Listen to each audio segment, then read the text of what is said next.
यार आपल्या प्रत्येकाच्या आयुष्यामध्ये 2 डिसिजन असे असतात जे आपण स्वतः घेणं खूप गरजेचं असतं. ते म्हणजे तुमचे करिअर आणि तुमचा पार्टनर, राईट? तुम्हाला काय होतं यार की आपण जेव्हा एखाद्या नॅचरल फ्लोमध्ये येतो, आपल्या सोसायटीने जो लूप बनवलेला असतो त्याला आपण फॉलो करायला स्टार्ट होतो.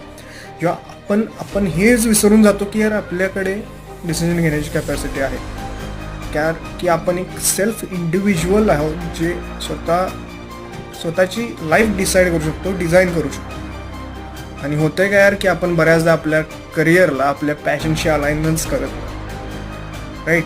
तेव्हा काय होतं, तुम्हाला ते किक मिळायची बंद होते. तुम्ही त्या करिअरला ॲज अ ट्रॅप बघायला लागता, तुमची लाईफ त्यामध्ये रुईन व्हायला स्टार्ट होतं. नेक्स्ट म्हणजे तुमचा पार्टनर. जेव्हा तुम्ही एखाद्या पार्टनरशी असं सोलमेट टाईप कनेक्शन जेव्हा तुमचं फॉर्म होत नाही, तुम्हाला त्याला ओळखू शकत नाही, तुम्ही कसं यार तुमचं करिअर डिसाईड करणार, राईट? तुमचा कसा पार्टनर डिसाईड होईल?